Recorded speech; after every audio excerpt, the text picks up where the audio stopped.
अब मैं exercise number 2.1 का क्वेश्चन से बताने जा रहा हूँ। ये चैप्टर 2 से है। इस चैप्टर को समझने से पहले आप जो है पिछला जो प्लेलिस्ट में जाकर चैप्टर 2 का बहुपद यानी पॉलिनोमियल का जो बेसिक बताए हैं उसको देख लीजिएगा। और आज मैं एक्सरसाइज 2.1 बताने जा रहा हूँ। सबसे पहले क्वेश्चन समझते हैं। क्वेश्चन क्या बोल रहा है? किसी बहुपद px के लिए y बराबर px का ग्राफ ऊपर में दिया हुआ है। प्रत्येक स्थिति में px के शून्यांक ज्ञात करें। तो प्रत्येक स्थिति में px का शून्यांक जब ज्ञात करने बोला तो हम पिछला वीडियो में बता चुके हैं। वीडियो में मैं बताया हूं px के शून्यांक का मतलब हो गया आंसर यानी कि मूल्य। तो शून्यांक कब बनता है? जब किसी ग्राफ में y अक्ष और x अक्ष में रेखा जब कटिंग करता है, जब रेखा क्रॉस जिस बिंदु पे करता है उस बिंदु को हम शून्यांक या मूल्य कहते हैं। तो अब हम यहां पर मांग रहा है px का शून्यांक। यहां पर मांग रहा है px का शून्यांक। देखते हैं px होता क्या। px पहले हम फिगर में देखते हैं। ये जो लाइन जो गिरा हुआ है, ये लाइन जो है, जो लाइन सोया हुआ है, इस लाइन को बोलते हैं इंग्लिश में हॉरिजॉन्टल, हिंदी में क्षैतिज।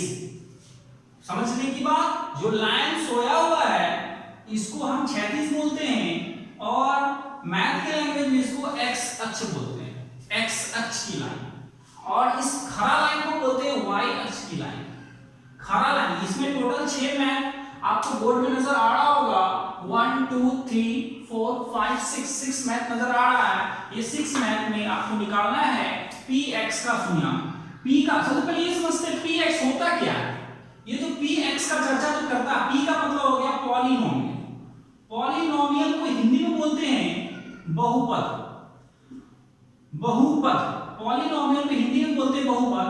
अगर ये बहुपद x से रिलेटेड है, अगर ये बहुपद x से रिलेटेड, यहाँ पर चर की संख्या x है, इसको px से इग्नोर करते हैं। अगर यही बहुपद y से रिलेटेड है, यही बहुपद अगर y से रिलेटेड है तो इसको py से सूचित करते हैं। p का मतलब हो गया पॉलिनोमियल ऑफ y, यानी कि y का बहुपद। y यानी इसमें चर y है इसलिए ये हो गया y का बहुपद। p का मतलब हो गया पॉलिनोमियल। फिर समझ लीजिए, अगर इस जगह पे दे देगा pa, इसका मतलब हो गया पॉलिनोमियल ऑफ a, यानी बहुपद जो होगा चर उसमें a होगा। चर a कैसे बहुपद देखेंगे? a की पावर 3, जैसे 3a प्लस c। यहाँ पर जो है a है, a मतलब चर जो है तो चर कौन सा a, इसलिए इसको हम पॉलिनोमियल ऑफ a बोलते हैं। इंग्लिश में पॉलिनोमियल और हिंदी में पॉलिनोमियल को बहुपद बोलते हैं। ये जो चैप्टर आप पढ़ रहे हैं ये बहुपद का चैप्टर पढ़ रहे हैं, यानी क्लास 10 का चैप्टर नंबर 2 एक्सरसाइज नंबर 2.1 में बताने जा रहा हूं। तो मैं अभी जस्ट बताया था खड़ा लाइन को बोलते हैं हम ऊर्ध्वाधर लाइन यानी वर्टिकल लाइन, और जो लाइन सोया हुआ रहता है सपाट लाइन को बोलते हैं हम क्षैतिज रेखा। क्षैतिज रेखा को बोलते हैं x, क्षैतिज रेखा को बोलते हैं x और ऊर्ध्वाधर रेखा को बोलते हैं y। तो अब हम यहाँ पर ध्यान देने वाली बात, यहाँ पर मांग रहा है px का शून्यांक। इसका मतलब हो गया ये जो ग्राफ है, ये ग्राफ का स्ट्रक्चर हो गया। इस ग्राफ के स्ट्रक्चर में जो अतिरिक्त लाइन देख रहे हैं, ये लाइन कितने बिंदु पे काट रहा है? ये लाइन एक बिंदु पे काट रहा है, लेकिन ये y पे काट रहा है। किस अक्ष पे काट रहा है? y पे। इसलिए यहाँ पर py बराबर 1 होगा। लेकिन x पे गौर करने वाली बात, यहाँ x पे अतिरिक्त कोई लाइन नहीं काट रहा है, x पे कोई भी लाइन अतिरिक्त नहीं काट रहा है, इसलिए यहाँ पर हो जाएगा px यानी p पॉलिनोमियल ऑफ x। ये x पे कोई भी लाइन नहीं काट रहा है, इसलिए px बराबर हो जाएगा 0। तो यहाँ पर लिखेंगे शून्यांकों की संख्या बराबर 0। अब हम आते हैं नेक्स्ट क्वेश्चन। इसमें भी वही px शून्यांकों की निकालना है। px शून्यांकों की संख्या, px यानी px मतलब हो गया सोया हुआ लाइन में अतिरिक्त लाइन कितने बिंदु पे काट रहा है, सोया हुआ लाइन में अतिरिक्त कितने बिंदु पे काट रहा है। ये हो गया सोया हुआ लाइन। इस सोया हुआ लाइन में अतिरिक्त जो कर्व रेखा है, ये कर्व रेखा एक बिंदु पे काट रहा है और एक बिंदु पे y काट रहा है, लेकिन y निकालने नहीं बोल रहा है, निकालने बोल रहा है x। तो यहां पर लिखेंगे आंसर में px बराबर 1। इसका मतलब ये हुआ शून्यांकों की संख्या जो है यहाँ 1 होगा। शून्यांकों की संख्या जो यहाँ होगा क्या होगा? 1 होगा। तो यहां पर लिखेंगे शून्याकों की संख्या बराबर 1। अब हम नेक्स्ट तीसरा नंबर क्वेश्चन पे आते हैं। तीसरा नंबर क्वेश्चन में भी px का सुनियान निकालना है। तो ये देखना है px यानी सोया हुआ लाइन में कितने बिंदु पे ये काट रहा है कर्व लाइन। ये कर्व लाइन कितने बिंदु पे काट रहा है 1 2 3। तो इसका मतलब ये हुआ यहाँ पर px बराबर 3 सुनियांक होंगे, यानी आंसर की संख्या 3 बिंदु पे ये कर्व लाइन काट रहा है x पे, तो इसलिए px बराबर 3 यहाँ पर लिखेंगे सुनियांकों की संख्या बराबर 3। अब हम आते हैं क्वेश्चन नंबर 4 में।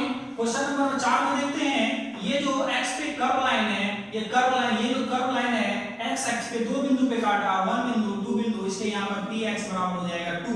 इसका मतलब हो गया सुनियांकों की संख्या जो होगा वो होगा 2। अगर यहाँ py बोलता तो py में कोई भी लाइन नहीं कट रहा, इसलिए इस जगह पे py बोल नहीं रहा, अगर बोलता तो py बराबर इस जगह पे 0 होता।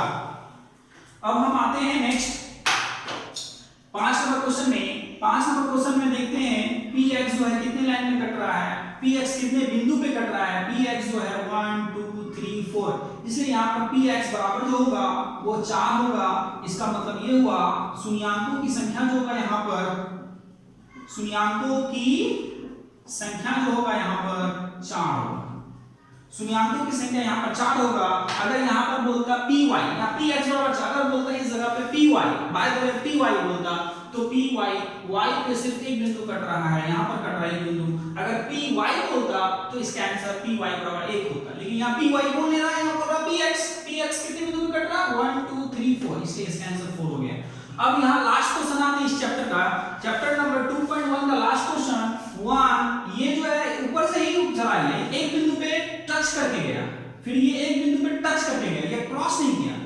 अगर ये क्रॉस कर जाता तो 2 बिंदु से कटता, तो लेकिन ये ऊपर से टच करके गया, एक बिंदु 1 2 3, यानी px बराबर यहाँ पर हो जाएगा 3।